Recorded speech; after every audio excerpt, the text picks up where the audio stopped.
Hello friends, good afternoon to all of you. अगर आप अच्छा कुछ देख रहे हैं तो कॉमर्स विनर देख रहे हैं, ठीक है बेटा। इस वीडियो में मैं कुछ आगे के क्वेश्चंस लेके आया हूँ।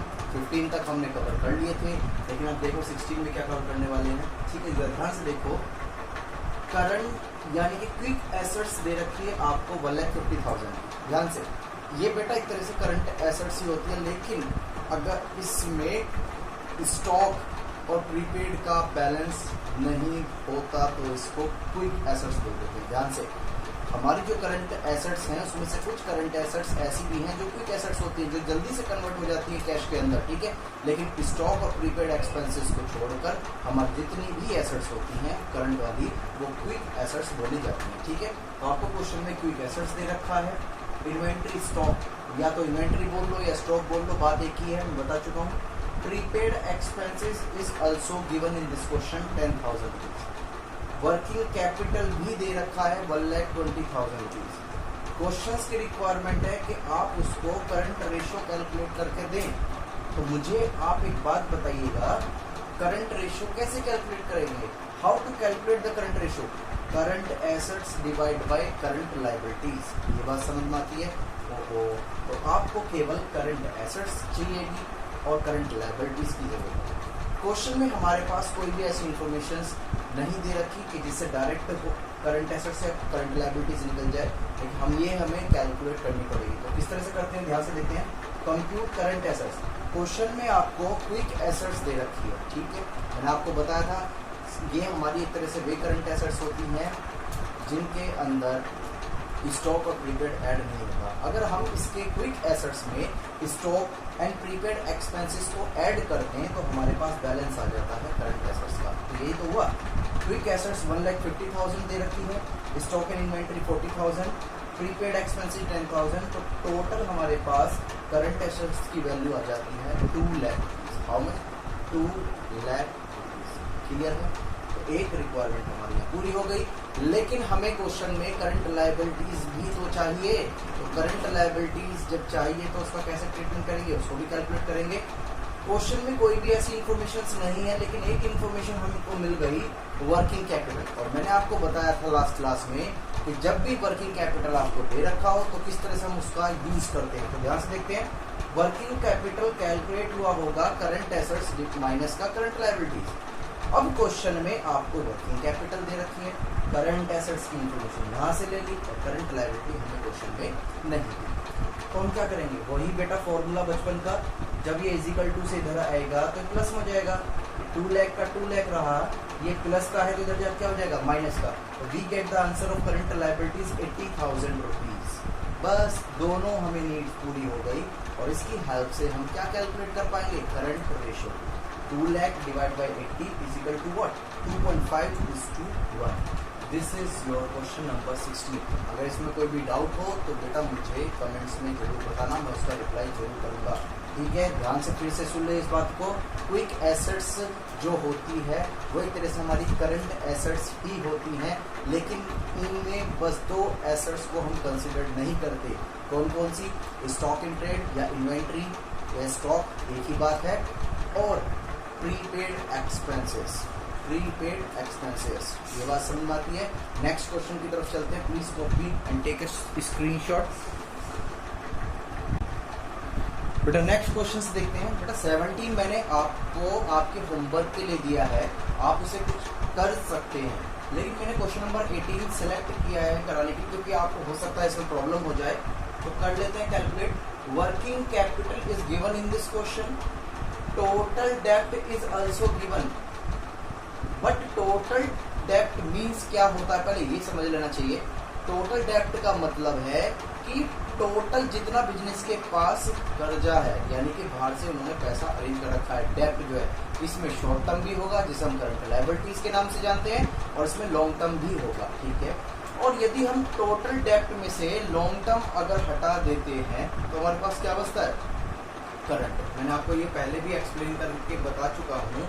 टोटल डेप्ट का मतलब होता है लॉन्ग टर्म डेप्ट और करंट लायबिलिटीज। जब दोनों को ऐड करते हैं तब जाके आपके पास, ये लॉन्ग टर्म लायबिलिटी ले लेते हैं, तब होता है आपके पास टोटल डेप्ट। अगर इस टोटल डेप्ट में से आप लॉन्ग टर्म डेप्ट को हटा देंगे तो हमारे पास आंसर आ जाता है करंट लायबिलिटीज का, जो इस क्वेश्चन की रिक्वायरमेंट करने वाली है। ठीक है।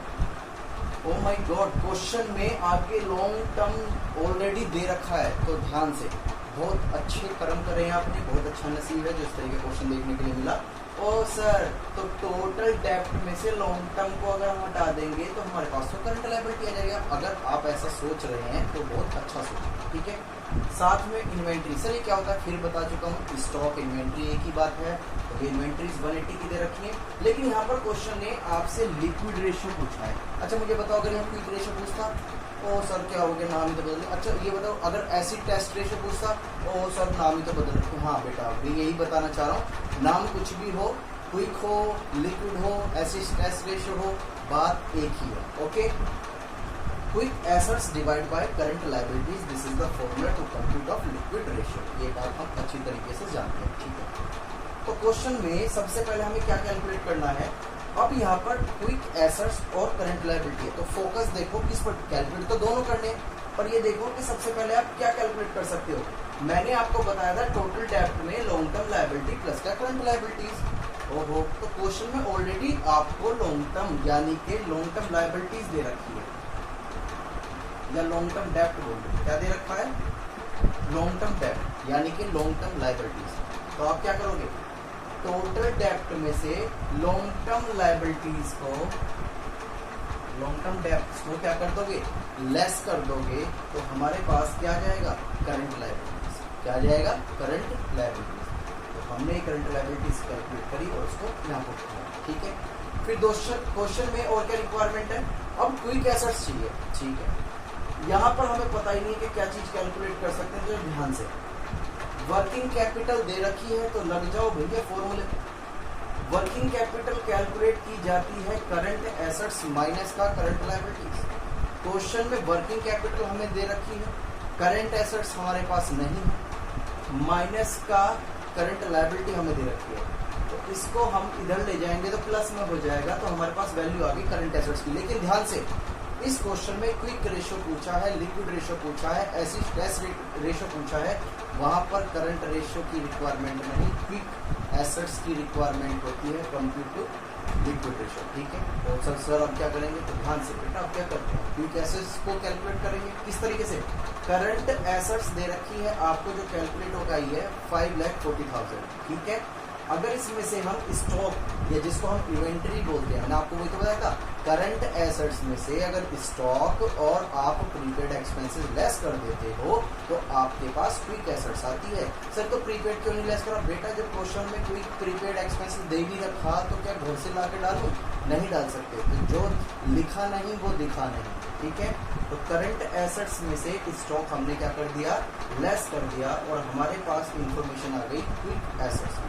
बस करना क्या था, क्विक एसेट्स को फॉर्मूले में फिट किया और हमने आंसर सॉल्व कर लिया, जिसके बेस पर हमारा आंसर सही निकल गया। ठीक है बेटा, मेरा पास बोर्ड छोटा है तो ये आपको वर्किंग नोट नंबर में लिखेंगे, जैसे working note number 1 compute liability, current liabilities, compute current assets, compute quick assets. ये शॉर्ट फॉर्म मत लिखना, फुल फॉर्म लिखना। ठीक है, मेरे पास जगह कम है, इस वजह से मैं इस तरीके से करता हूँ। ये बात समझ में आती है, कॉपी करें। नेक्स्ट क्वेश्चंस की तरफ चलते हैं, जो टेक्निकल होगा वो मैं कराऊंगा, और जितने इजी होंगे, सिंपल क्वेश्चंस होंगे, वो सभी आपको करने होंगे। बेटा क्वेश्चंस कुछ अलग हैं पर बहुत ही अच्छा है। Question number, sir next question बता दे बेटा, जितने क्वेश्चंस मैं करा रहा हूँ वो टेक्निकल है, और जितने क्वेश्चन आपने करने हैं वो सारे आपके होमवर्क हैं। प्लीज इतना तो कर ही सकते हो। ठीक है, अब क्वेश्चन नंबर 19 में आपको इन्फॉर्मेशन दे रखी है करंट लायबिलिटी 6 लाख रुपीज की, करंट रेशियो भी दे रखा है 3:1 का, और क्वेश्चन में लिक्विड। सर जब दोनों चीज दे रखी है तो पूछो क्या होगा, ध्यान से बेटा पहले क्वेश्चंस को अच्छी तरीके से पढ़ो, एंड की रिक्वायरमेंट क्या है पहले ये चेक करनी होती है। बोर्ड के एग्जाम में आपको ये चेक करना है कि रिक्वायरमेंट क्वेश्चन पूछ क्या रहा है, उसके हिसाब से अपने ब्रेन में इंफॉर्मेशन को लेकर चलो। ठीक है, जब भी अच्छे मार्क्स आ सकते हैं, कैलकुलेशन फास्ट हो सकती है। कंप्यूट वैल्यू ऑफ इन्वेंट्री, ठीक है, लेकिन ये क्या पूछ रहा है, इन्वेंट्री। सर फिर बेटा ध्यान से, स्टॉक बोलो या इन्वेंट्री या स्टॉक इन ट्रेड एक ही बात है, यानी कि ये स्टॉक की वैल्यू को कंप्यूट कराना चाह रहा है क्वेश्चन। ओहो सर ये तो मुझे नहीं आता। ठीक है बेटा, जब भी तो करा रहा हूँ, चलो ध्यान से देखो। अब क्या करें, ध्यान से, अब सारी जो ये इंफॉर्मेशन है, अच्छा करंट रेशो दे रखा है, ठीक है, तो इसको हम इस तरीके से लिखते हैं 3:1, ठीक है। ये करंट रेशो निकलता कैसे होगा, कैसे कंप्यूट किया गया होगा, सर करंट एसेट्स को करंट लायबिलिटी से डिवाइड कर दिया होगा। मैंने कहा ठीक है, और क्वेश्चन में 3:1 करंट एसेट्स तो दे ही नहीं रखी, लेकिन हाँ क्वेश्चन में आपको करंट लायबिलिटी दे रखी है, तो आपने क्या काम किया, करंट लायबिलिटीज को इधर पुट किया फॉर्मूले में, इसकी क्रॉस मल्टीप्लाई करी तो हमने पाया कि हमारी करंट एसेट्स 18 लाख रुपीज की, कितनी की है, 18 लाख रुपीज। ये बात तो सिंपल है, ठीक है, बहुत अच्छी बात है। फिर हमने इसको यूज किया, लिक्विड रेशियो को हम इस वजह से यूज कर रहे हैं क्योंकि यहाँ पर क्या चाहिए, quick assets divide by current liability. अब क्विक एसेट्स तो सर हमारे पास है ही नहीं, तो बेटा निकलती कैसे है, करंट एसेट्स में से स्टॉक और प्रीपेड एक्सपेंसेस लेस कर दो। लेकिन बच्चों के मन में डाउट आने वाला है, तो बेटा हमने क्या कराया, करंट एसेट्स में से माइनस स्टॉक कर दिया। सर माइनस स्टॉक क्यों कर दिया, बेटा ध्यान से, यहाँ पर प्रीपेड की कोई वैल्यू नहीं दे रखी, लेकिन सर यहाँ तो स्टॉक की भी नहीं दे रखी, लेकिन ध्यान से बेटा वो स्टॉक की वैल्यू कैलकुलेट तो करा रहा है, और आपको पता बैलेंसिंग फिगर एक हो सकती है, दो तो हो ही नहीं सकती। अच्छा, तो इस वजह से अगर यहाँ प्रीपेड एक्सपेंसेस मांगता कि वो अमाउंट कैलकुलेट करो, तो हम स्टॉक की जगह प्रीपेड रख लेते। ये बात समझ में आती है, तो इस वजह से यहाँ पर क्या रखा गया है, स्टॉक रखा गया है। क्या रखा गया है, स्टॉक, क्योंकि क्वेश्चन की रिक्वायरमेंट ही स्टॉक की वैल्यू कंप्यूट कराना है। तो हमने क्या काम करा कि लिक्विड रेशियो कैसे कैलकुलेट होता है, सर ने बताया था, क्विक एसेट्स को डिवाइड कर दो करंट लायबिलिटी से, और क्विक एसेट्स तो है ही नहीं, लेकिन हाँ हमारे पास करंट एसेट्स है, तो हमने क्या किया, सिंपल उस करंट एसेट्स में से स्टॉक को लेस कर दिया। हमने क्या कर दिया, लेस, और यहाँ क्या कर दिया। अब फॉर्मूले में हमने वैल्यू पुट कर दी, करंट एसेट्स की वैल्यू, स्टॉक की कोई वैल्यू नहीं है, तो इसमें से ऐसी ब्लैंक छोड़ दिया स्टॉक के नाम से ही, करंट लायबिलिटीज को करंट लायबिलिटीज की वैल्यू से हमने पुट कर दिया, बस इसकी क्रॉस मल्टीप्लाई हुई, तो ये एक इक्वेशन बन गई। देखो बचपना याद आता है, माइनस है तो इधर आ जाएगा, तो क्या हो जाएगा, प्लस में, ये इधर का ऐसे ही रहेगा, ये प्लस का है तो इधर क्या हो जाएगा, माइनस का। तो देखो हम स्टॉक की वैल्यू को फाइंड कर पाए 12 लाख रुपीज, ठीक है, ये बात समझ में आती है।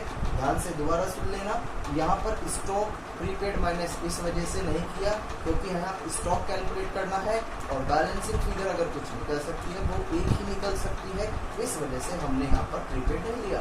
अगर हम माइनस प्रीपेड एक्सपेंसेस कर देते तो बताओ क्या निकालेंगे, प्रीपेड को निकालें या स्टॉक को निकालें, दिक्कत हो जाती है, तो इस वजह से सिंपल है। ये बात समझ में आती है। हाँ, अगर क्वेश्चन में प्रीपेड की वैल्यू कैलकुलेट कराते तो हम यहाँ स्टॉक को पुट ना करते, क्या लिखवाते हैं, यहाँ लिखते प्रीपेड एक्सपेंसेस। क्लियर होगी ये बातें, वो एक सिंपल सा क्वेश्चन था। इस तरह से अगर आपको इन्फॉर्मेशन दी जाती है तो वो आपको इस तरीके से करना। और एक बात और बता दूं बेटा, मैं आपको क्वेश्चंस आते होंगे, सब काम आते होंगे, ये एक्सपीरियंस से बता रहा हूँ। पेपर भी आएगा एग्जाम का, वो भी आता होगा, लेकिन बस स्पीड की वजह से पेपर छूट जाता है। इस बार भी काफ़ी बच्चों का स्पीड की वजह से 25, 20, 30 मार्क्स का पेपर छूट गया था। सो प्लीज़ अगर जितनी प्रैक्टिस करोगे अकाउंट्स के अंदर, न्यूमेरिकल पोर्शन के अंदर, आपका एग्ज़ाम छूटने वाला नहीं है। आप 100% उसको अटेम्प्ट करके पाओगे, लेकिन क्या होना चाहिए बेटा, स्पीड के लिए प्रैक्टिस नेसेसरी है। समझ पा रहे हो आप, प्रैक्टिस वो वैल्यू चीज होती है, एक बोलते ना, a repeated practice makes well person intelligent. अगर आप बार बार किसी चीज़ को प्रैक्टिस कर रहे हो तो जो खराब इंसान है वो भी अच्छा हो जाता है, ठीक है। ये बात समझ में आती है, तो प्लीज़ प्रैक्टिस करें, जितनी प्रैक्टिस करोगे उतना ही अच्छा हो पाएगा। ये बात समझ में आती है, प्लीज़ बने रहिए हमारी वीडियो के साथ। हम आगे नए क्वेश्चंस को करने वाले हैं जो टेक्निकल होंगे। अकाउंटिंग रेशियो चैप्टर चल रहा है। Please like and subscribe my channel अगर आपको मेरी वीडियो पसंद आ रही है तो। चलो कुछ आगे की तरफ चलते हैं हम। यहाँ पर जरा ध्यान से देखते हैं, टोटल एसेट्स क्वेश्चंस में दे रखी है आपको 22 लाख, ठीक है, टोटल एसेट्स। फिर से भी वाली बात है सर, टोटल एसेट्स में आपने बताया था फिक्स एसेट्स प्लस का करंट एसेट्स, तब हमारे पास आ जाती है टोटल एसेट्स। अगर आप ऐसा सोच रहे हैं तो बहुत अच्छा सोच रहे हैं, क्वेश्चन में फिक्स एसेट्स आल्सो गिवन, बहुत अच्छी बात। कैपिटल एम्प्लॉयड, कैपिटल एम्प्लॉयड का मतलब है कि वो पैसा जो बिजनेस में लगा रखा है जिसकी वजह से हमारा बिजनेस चल रहा है, उसे बोलते हैं हम कैपिटल एम्प्लॉयड, ठीक है। करंट रेशो का कंप्यूट करना है, करंट रेशो। जब जैसे ही करंट रेशो की बात आती है तो पहले जब भी क्वेश्चन आप एग्जाम में सॉल्व करो तो पहले देखो इसका फॉर्मूला क्या होगा। अच्छा सर, इसका formula current assets divide by current liabilities होगा, ये बात समझ में आती है, क्लियर है ये बातें। फिर उस इंफॉर्मेशंस को पूरा करने के लिए अपना ब्रेन का यूज करो। कैसे? अब करंट एसेट्स है तो करंट एसेट्स को कैलकुलेट किस किस तरीके से कर सकते हैं, वो सारी चीजें हम सीखने वाले हैं और सीख भी रहे हैं अच्छी तरीके से। तो सबसे पहले कंप्यूट करंट एसेट्स करते हैं। अगर इस तरह की इंफॉर्मेशन आपको दी जाती है तो टोटल एसेट्स 22 लाख में से अगर आप फिक्स एसेट्स को हटा दोगे, यानी कि वो पोर्शन हटा दोगे जो फिक्स एसेट्स है, तो बचा हुआ पोर्शन अपने आप में क्या होगा? Current assets. बस यही तो किया।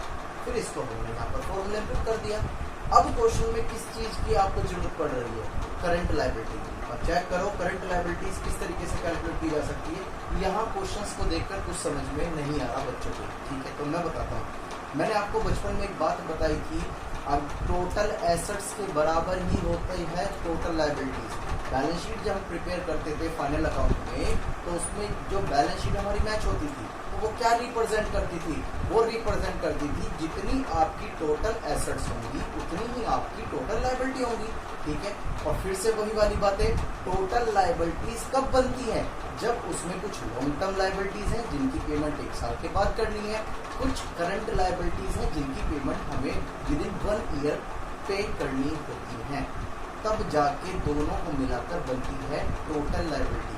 तो सर हम ऐसा सोच रहे हैं टोटल लायबिलिटीज में से अगर लॉन्ग टर्म लायबिलिटीज को हम हटा दें तो हमारे पास करंट लायबिलिटीज का बैलेंस आ जाएगा, कंप्यूट हो जाएगा। अगर आप ऐसा सोच रहे हैं तो बहुत सही सोच रहे हैं, ठीक है।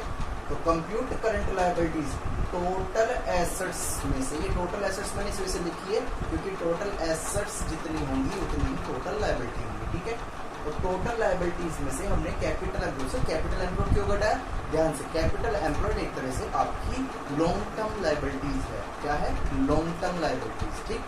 तो जब हमने टोटल एसेट्स में से यानी कि जितना हमारी टोटल लायबिलिटीज में से लॉन्ग टर्म पोर्शन हटा दिया तो हमारे पास कौन सा पोर्शन बचता है? जो आपका करंट लायबिलिटीज का हो। किसका? Current liabilities. बस तो अब हमने क्या करना है? Current assets divide by current liabilities is equal to what? क्या? 6:1, यानी कि आपके पास आपकी जो करंट एसेट्स हैं वो 6 टाइम्स ज्यादा है किससे? करंट लायबिलिटीज से। ये बात समझ में आती है? इसकी एक्सप्लेनेशन है, मैं पहले ही बता चुका हूँ आपको। प्लीज बने रहिए मेरी वीडियो के साथ and like and subscribe my channel. अभी करते हैं हम आगे। और बेटे कुछ क्वेश्चंस इस तरीके का है कि आपको फुल इंफॉर्मेशन दे रखी है। क्या? ये करंट एसेट्स है आपकी, ये करंट लायबिलिटीज है, ठीक है। आपको करंट रेशो भी कैलकुलेट करना है और क्विक रेशो भी, ठीक है सर, कर लेंगे।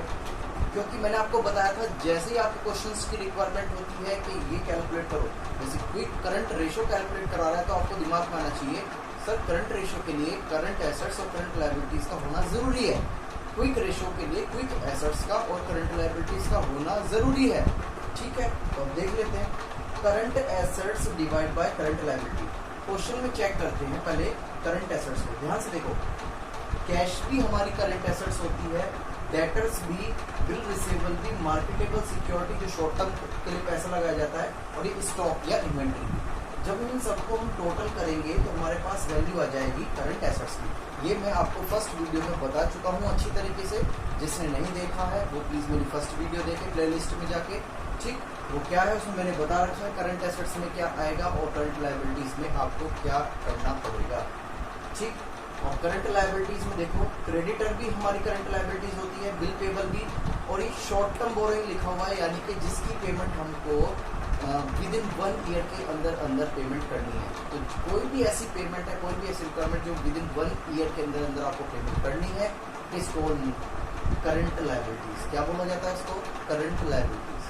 इन तीनों का जो टोटल है वो आया 5,20,000। तो हमारे पास आंसर आता है करंट रेशो का 2:1। लेकिन क्वेश्चंस में इंफॉर्मेशन पूछी गई है तो रिक्वायरमेंट क्या है कि आपको क्विक रेशो भी निकालना है। तो फिर से वही वाली बातें मेरा क्विक एसेट्स को कंप्यूट करने के लिए बस हमें दो बातें छोड़नी होती हैं, स्टॉक या इन्वेंट्री या स्टॉक इन ट्रेड एक ही बात है, या प्रीपेड एक्सपेंसेस। तो जरा ध्यान से देखते हैं इस क्वेश्चंस में हमें किन लोगों को छोड़ना पड़ेगा। देखो ये इन्वेंट्री दे रखी है, तो बस क्विक एसेट्स को बनाने के लिए इसको छोड़ दो, इन सब को ले लो, तो आपकी क्विक एसेट्स आ जाएगी। और क्विक एसेट्स कितनी हो चुकी है आपकी 5,40,000। करंट लायबिलिटीज में कोई चेंजेस नहीं है, इसको हमने डिवाइड किया, ये वैल्यू आई है, इसको हम इस तरीके से भी लिख सकते हैं। ये बात क्लियर है, मैं आपको पहली काफ़ी समय बता चुका हूँ कि इन्वेंट्री प्रीपेड को करंट एसेट से अगर हटा देते हैं तो क्विक एसेट्स आ जाती है। क्वेश्चन में अगर क्विक एसेट्स ऑलरेडी गिवन है, ठीक है, तो हमें उसमें कुछ भी एडलैस नहीं करना। अगर क्वेश्चन क्विक रेशो पूछ रहा है तो अगर क्वेश्चन में करंट रेशो पूछा है और क्विक एसेट्स दे रखी है और साथ में आपके स्टॉक और प्रीपेड भी दे रखे हैं तो वो आपको ऐड करने हैं। ये मैं लास्ट क्वेश्चन में करवा चुका हूँ। मैं फिर कह रहा हूँ, एक बार कंसेप्ट पढ़ने से दिमाग में सेट नहीं होता, उसको प्रैक्टिस करने से क्या करना पड़ता है, माइंड में सेट करना पड़ता है अच्छी तरीके से। और स्पीड बिल्कुल जैसे बोलते हैं, जब तक हम इंग्लिश बोलेंगे नहीं तो जुबान पे आएगी नहीं, जब तक अकाउंट आप हाथ से करोगे नहीं तब तक आपके हाथ पर अकाउंट आएगा ही। तो इस वजह से बोल रहा हूँ कि बेटा do hard work and party hard, ये बात समझ में। चलो आगे करते हैं, बने रहिएगा वीडियो के साथ। ये काफ़ी अच्छा क्वेश्चन है, इसको कैलकुलेट कर लेते हैं बेटा। क्वेश्चन की रिक्वायरमेंट है कि आपको करंट रेशो और क्विक रेशो को कंप्यूट करना है। जैसे ही क्वेश्चन की रिक्वायरमेंट समझ में आती है तुरंत हमारे ब्रेन में काम करता है कि करंट रेशो का formula current assets divide by current liability है और क्विक रेशो का फॉर्मूला क्या है, quick assets divide by current liabilities. ठीक है, क्वेश्चन में आपको बहुत सारी इंफॉर्मेशन दे रखी है, जैसे total date, total assets, fix, non current investment, long term and loan advance. जरा ध्यान से समझते हैं। टोटल डेट का मतलब है कि कंपनी के पास इतने टोटल डेट है, इसके अंदर लॉन्ग टर्म लायबिलिटी भी इंक्लूड है और साथ में करंट लायबिलिटी भी। ये बात समझ में आती है। ऐसी टोटल एसेट्स का बैलेंस यहाँ पर दे रखा है, मीन्स फिक्स एसेट्स भी इसके अंदर इंक्लूड है और करंट एसेट्स भी इसके अंदर इंक्लूड है। जब दोनों को टोटल कर दिया गया तो टोटल एसेट्स का आपको बैलेंस मिल गया।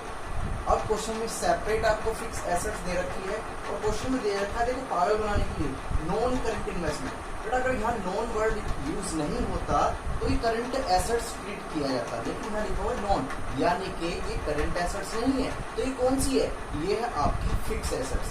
इन ये जो हमारी टेक्निकल भाषाएं हैं इनसे हमें सावधान रहना, केयरफुल रहना, ठीक है। 50,000 रुपीज। फिर साथ में देखो long term loan and advance, sir 50,000 बेटा, इसका मतलब ये हमारी क्या है, लॉन्ग टर्म एसेट्स है।